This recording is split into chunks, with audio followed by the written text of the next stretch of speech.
참매 예수님, 이관이 필립보입니다.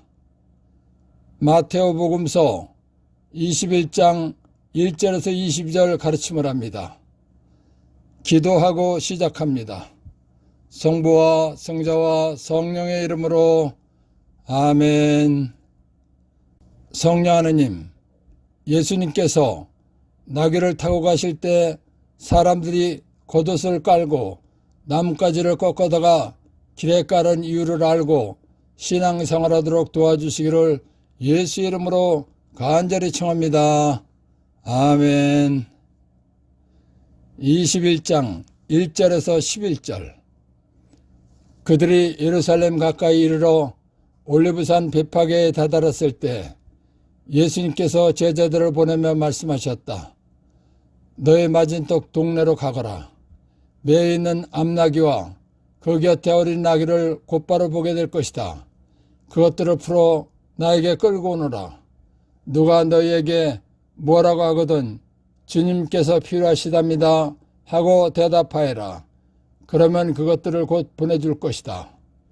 예언자들을 통하여 하신 말씀이 이루어지려고 이 일이 일어난 것이다.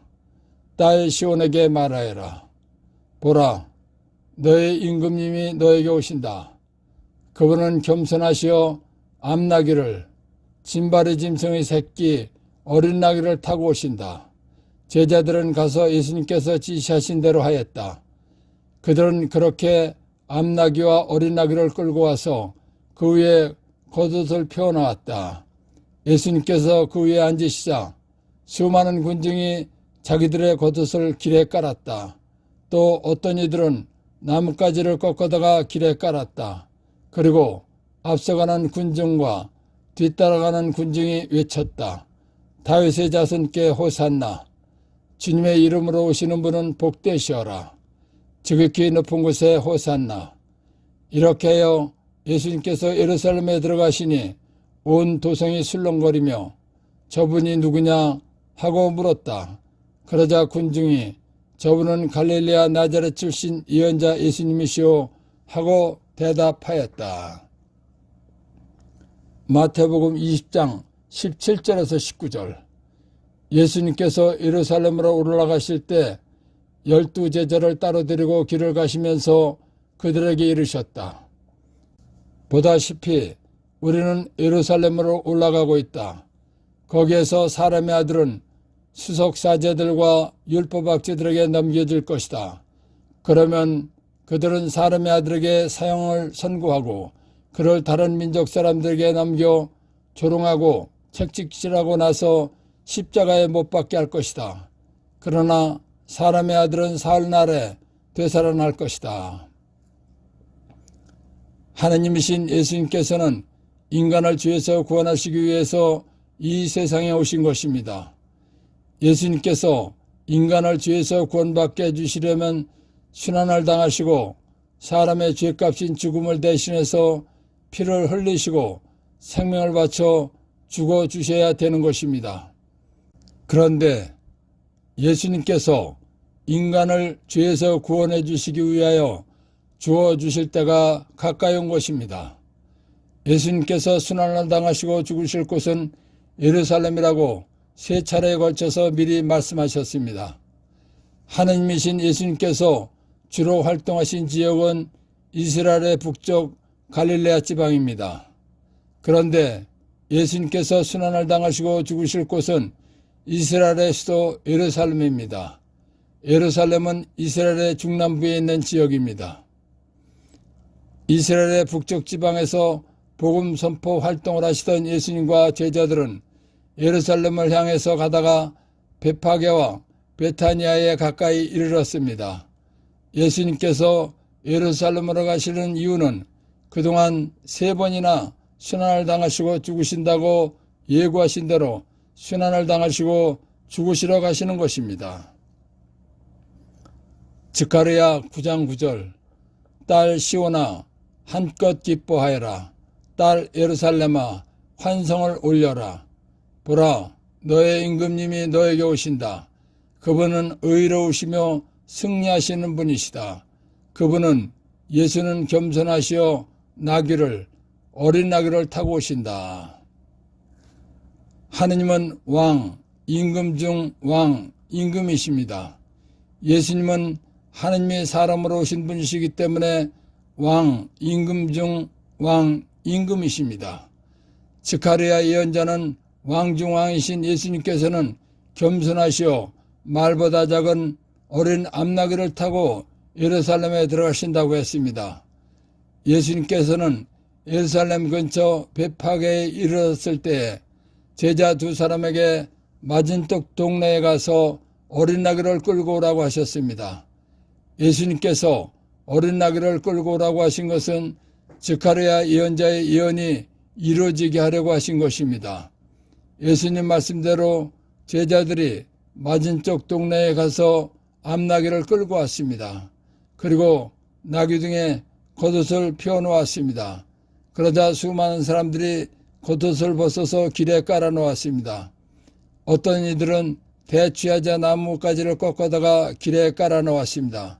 그리고는 예수님 앞에 가는 군중과 뒤따라가는 군중이 다윗의 자손께 호산나, 주님의 이름으로 오시는 분은 복되시어라, 지극히 높은 곳에 호산나라고 환호소리를 지르면서 예루살렘으로 들어갔습니다.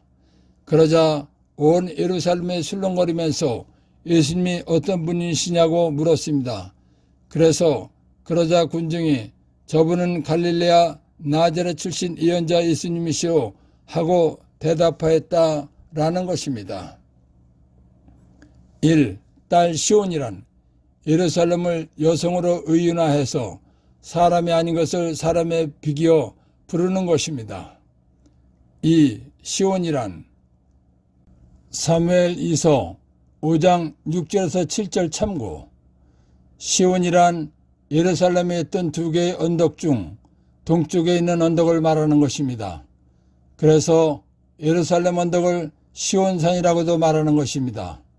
성경에서 시온이라는 표현은 예루살렘 도시를 가리키는 것입니다. 3. 딸 예루살렘이란 예루살렘을 여성으로 의인화해서 사람이 아닌 것을 사람에 비기어 부르는 것입니다. 4. 예수님께서 어린 나귀에 올라타시자 많은 이가 자기들의 겉옷을 길에 깔은 이유. 요즘 한 나라의 대통령이나 왕이 다른 나라의 공식 초청을 받고 가면 최고로 예우하는 표로 비행기에서 내릴 때부터 붉은색 카펫을 깔아놓고 걸어가게 합니다. 이와 같이 예수님께서 예루살렘 성전에 들어가실 때에 군중들이 자기의 겉옷이나 나뭇가지를 꺾어다가 깔아놓았다는 것은 예수님께서는 스가랴 예언자의 예언 말씀대로 하느님께서 보내신 이스라엘의 임금님, 왕이시라는 것을 인정했다는 표시입니다. 5. 예수님께서 어린 나귀를 타고 예루살렘에 들어가신 이유. 스가랴 9장 9절 참고. 예수님께서 어린 나귀를 타고 예루살렘에 들어가셨다는 것은 구약에서 약속하고 보내주신 메시아, 구원자라는 표입니다. 6.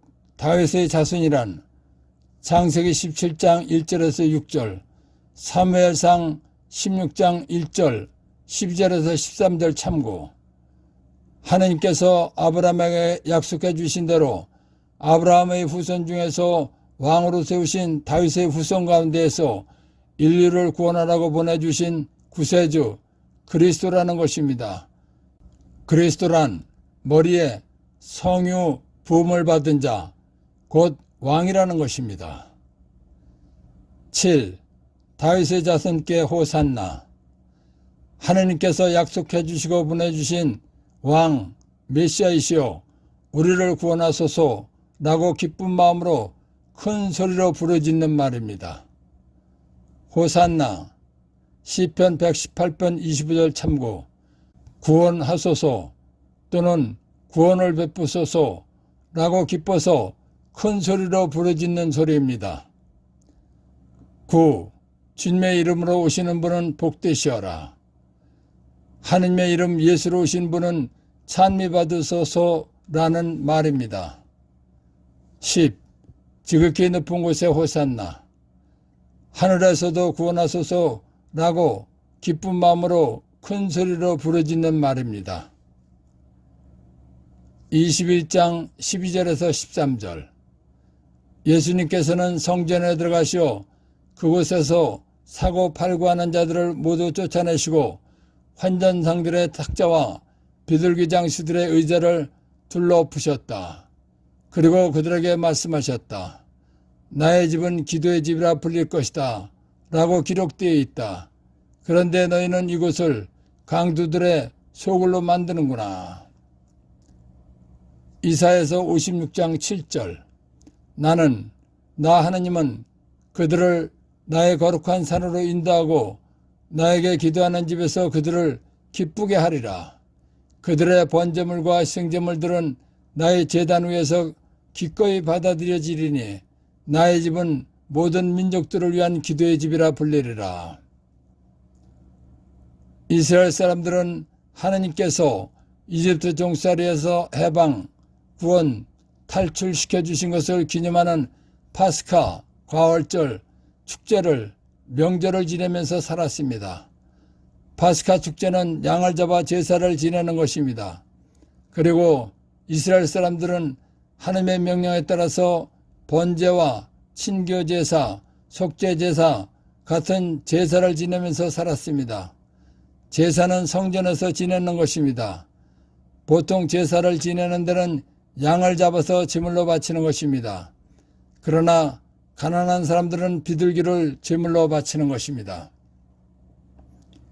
이스라엘 사람들은 예루살렘 성전에서 제사를 드리고 기도하는 것이 소망이었습니다.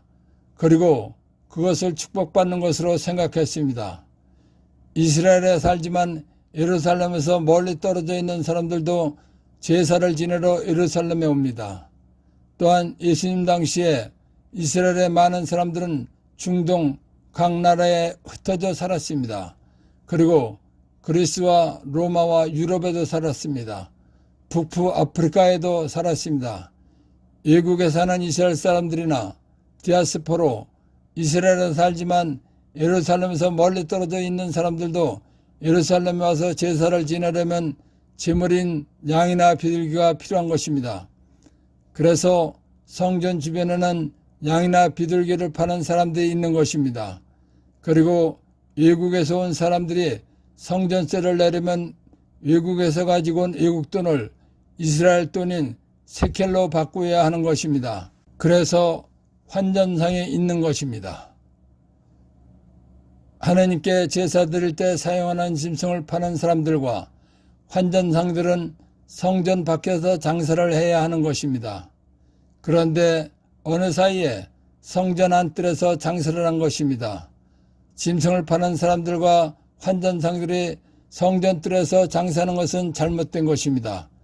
그렇기 때문에 예수님께서 성전에 들어가시어 성전을 성전답게 기도하는 집으로 만드시기 위하여 물건을 파고 사는 사람들을 쫓아내시고 환전상들의 탁자와 비둘기 장사들의 의자도 둘러엎으신 것입니다. 그리고 나의 집은 기도의 집이라 불릴 것이다 라고 기록되어 있다. 그런데 너희는 이곳을 강도들의 소굴로 만들어버렸다 라고 말씀하신 것입니다. 예수님께서 장사꾼들을 강도라고 말씀하신 것은 장사꾼들이 예루살렘에서 먼 지방에서 온 사람들이나 외국에서 온 사람들, 디아스포라에게 제물로 쓰는 양이나 비둘기를 팔면서 폭리를 취했기 때문입니다. 그리고 외국에서 온 사람들에게 외국 돈을 성전세로 내는 세켈로 바꾸어 줄 때 폭리를 취했기 때문입니다.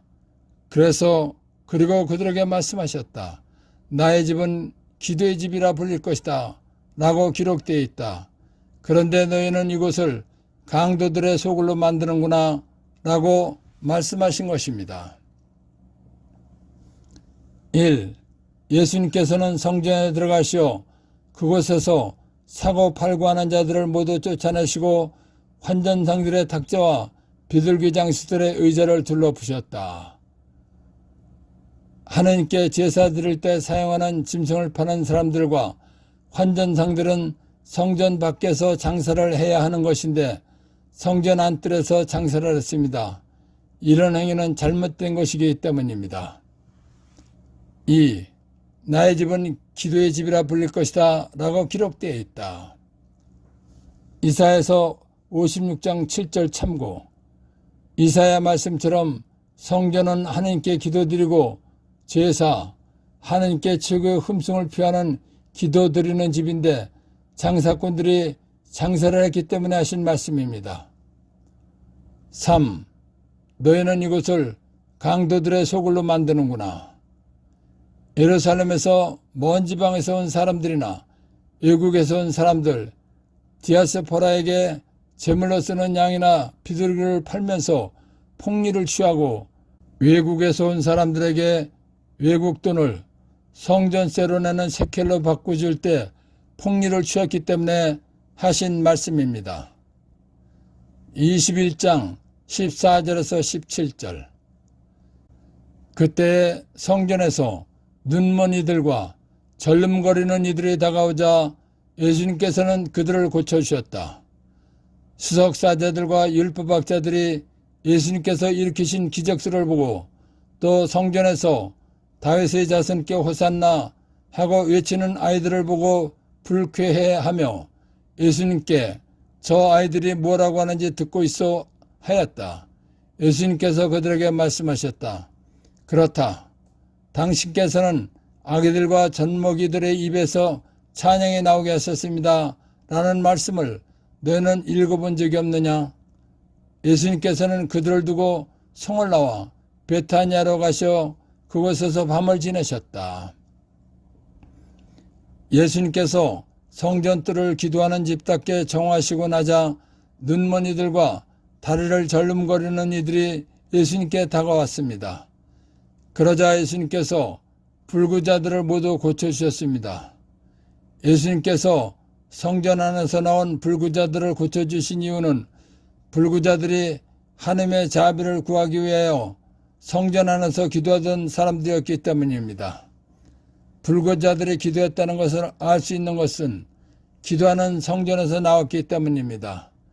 불구자들이 예수님께 다가왔다는 것은 예수님께서 자기들의 병을 고쳐주실 수 있는 분이라는 것을 믿고 온 것입니다.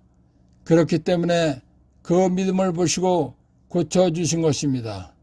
또한 이 성전은 기도하면 이렇게 응답을 받는 곳이라는 것을 알게 해주신 것입니다.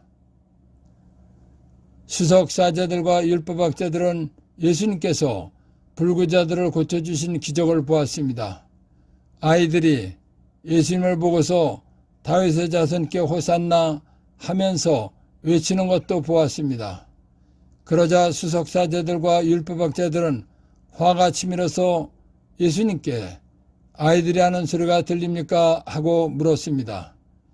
그들이 물은 이유는 다윗의 자손께 호산나라는 말은 메시아, 구세주께만 할 수 있는 말인데 지금 당신이 그런 말을 듣고 있지 않습니까? 라는 것입니다. 즉, 지금 사람들이 당신을 메시아, 구세주라고 하는데 왜 가만히 있습니까? 아니라고 말해야 되는 것 아닙니까? 라는 것입니다.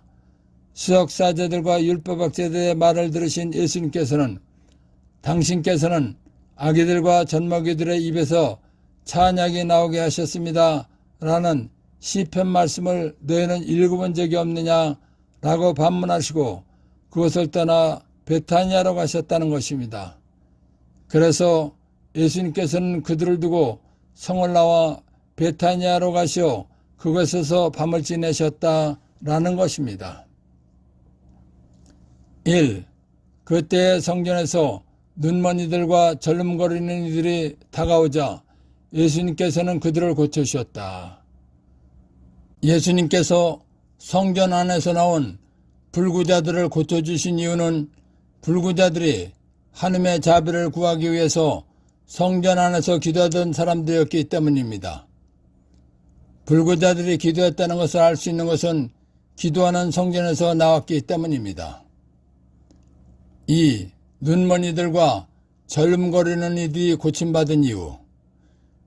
예수님께서 자기들의 병을 고쳐주실 수 있는 분이라는 것을 믿고 왔기 때문입니다. 또한 성전은 기도하면 응답받는 곳이라는 것을 알게 해 주신 것입니다. 3. 예수님께 저 아이들이 뭐라고 하는지 듣고 있어 하였다. 다윗의 자손 호산나라는 말은 메시아, 구세주께만 할 수 있는 말인데 지금 당신이 그런 말을 듣고 있습니다. 아니라고 말해야 되는 것 아닙니까? 라고 수석사제들과 율법학자들이 한 말입니다. 4. 당신께서는 아기들과 젖먹이들의 입에서 찬양이 나오게 하셨습니다. 라는 말씀을 너희는 읽어본 적이 없느냐? 시편 8장 3절 참고. 수석사제들과 율법학자들의 말을 들으신 예수님께서는 당신께서는 아기들과 젖먹이들의 입에서 찬양이 나오게 하셨습니다. 라는 시편 말씀을 너희는 읽어본 적이 없느냐? 라고 반문하신 것입니다. 21장 18절에서 22절. 예수님께서는 새벽에 성 안으로 되돌아가실 때 시장하셨다. 마침 길가에 있는 무화과나무 한 그루를 보시고 가까이 가셨다. 그러나 잎사귀 밖에는 달리 아무것도 보이지 않았으므로 그 나무를 향하여 말씀하셨다. 이제부터 너는 영원히 열매를 맺는 일이 없을 것이다. 그러자 나무가 즉시 말라버렸다. 제자들이 그것을 보고 놀라서 어째서 무화과 나무가 즉시 말라버렸습니까? 하고 물었다. 예수님께서 그들에게 대답하셨다. 내가 진실로 너에게 말한다. 너희가 믿음을 가지고 의심하지 않으면 이 무화과 나무에서 일어난 일을 할 수 있을 뿐만 아니라 이 산더러 들려서 저 바다에 빠지라 하여도 그대로 이루어질 것이다. 그리고 너희가 기도할 때에 믿고 청하는 것은 무엇이든지 다 받을 것이다. 예수님께서는 사람으로 오신 하느님이시기 때문에 우리와 같이 하루에 3번씩 식사를 하셔야 하는 것입니다. 예수님께서 베타니아에서 밤을 지내시고 새벽에 성 안으로 가시는 길에 배가 고프셨습니다. 그래서 길가에 있는 무화과 나무를 보시고 열매가 달렸나 하고 가까이 가 보셨습니다. 그러나 무화과 나무는 잎만 무성할 뿐 열매가 없었습니다. 열매가 달리지 않은 무화과 나무를 보시고 이제부터 너는 영원히 열매 맺는 일이 없을 것이다 라고 말씀하셨습니다. 그러자 무화과 나무가 즉시 말라버리는 기적이 일어났습니다. 예수님의 말씀 한마디로 사람의 생각과 상식으로는 이해가 되지 않는 기적이 일어난 것입니다. 무화과 나무가 즉시 말라버리는 기적을 본 제자들은 깜짝 놀랐습니다. 기적을 보고 깜짝 놀란 제자들은 예수님께 어째서 무화과 나무가 즉시 말라버렸습니까? 하고 물었습니다. 그러자 예수님께서 내가 진실로 너에게 말한다. 너희가 믿음을 가지고 의심하지 않으면 이 무화과 나무에서 일어난 일을 할 수 있을 뿐만 아니라 이 산더러 들려서 저 바다에 빠지라 하여도 그대로 이루어질 것이다. 그리고 너희가 기도할 때 믿고 청하는 것은 무엇이든지 다 받을 것이다 라고 말씀하신 것입니다. 그리고 너희가 기도할 때 믿고 청하는 것은 무엇이든지 다 받을 것이다 라고 말씀하신 것입니다. 1. 무화과 나무를 저주하신 예수님의 의도 1. 예수님께서는 하느님이시기 때문에 무화과 나무에 열매가 안 달렸다는 것을 이미 알고 계셨습니다. 그런데도 무화과 나무 곁에까지 가신 것은 무화과 나무를 즉시 말라버리게 하시면서 제자들에게 2가지 교육을 시키기 위해서였습니다. 2. 무화과 나무를 저주하신 예수님의 의도 2. 예수님께서는 말씀 한마디로 무화과 나무가 뿌리째 말라버리게 하는 이적을 일으키신 것은 예수님께서는 메시아라는 것을 확인시켜 주신 것입니다. 그리고 예수님께서 3번씩이나 예고하신 대로 순환을 당하시고 십자가에 못 박혀 죽었다가 3일 만에 부활하신다고 하신 말씀도 그대로 이루어진다는 것과 예수님께서 하신 말씀은 모두가 진리며 그대로 이루어진다는 것을 알라는 것입니다. 3. 무화과나무를 저주하신 예수님의 의도 3. 예수님께서 순환당하시고 죽으시고 부활하신 다음 하늘나라에 가시면 제자들과 함께 하실 수 없는 것입니다. 그러면 제자들은 모든 문제를 스스로 해결하면서 살아야 합니다. 그러려면 기도해서 응답을 받아야 합니다. 그래서 기도해서 응답받는 방법을 알게 하시려고 무화과나무를 즉각 말라버리게 하는 이적을 일으키신 것입니다. 4. 무화과나무를 저주하신 예수님의 의도 4. 예수님께서 무화과나무를 말라버리게 하신 이적을 일으키신 이유는 제자들에게 응답받았다고 믿고 기도하면 어떤 기도든지 응답받는다는 것을 보여주시고 가르치신 것입니다. 제자들을 사랑하시는 예수님께서는 제자들이 응답받았다고 믿고 기도해서 응답받고 스스로 살아갈 수 있는 방법을 알게 해주시기 위해서 무화과나무를 즉각 말라버리게 하는 이적을 일으키신 것입니다. 5. 무화과나무를 저주하신 예수님의 의도 요약. 예수님께서 말씀 한마디로 무화과나무가 뿌리째 말라버리게 하는 이적을 일으키신 것은 예수님께서는 메시아라는 것을 확인시켜 주신 것입니다. 6. 기적 가로 1. 상식으로는 생각할 수 없는 기이한 일. 가로 2. 하느님에 의하여 행해졌다고 믿어지는 불가사의한 현상. 7. 이적 가로 1. 하느님의 힘으로 이루어지는 불가사의한 일. 가로 2. 기이한 행적. 8. 무화과나무를 저주하시다 해서 발견한 보물. 의심 없는 믿음으로 기도하면 응답받는다는 것입니다. 예수님께서 나귀를 타고 가실 때 사람들이 겉옷을 깔고 나뭇가지를 꺾어다가 길에 깔은 이유를 알고 신앙생활하도록 도와주신 성령 하나님과 하나님 아버지와 예수님께 감사의 큰 박수를 드립시다. 아멘.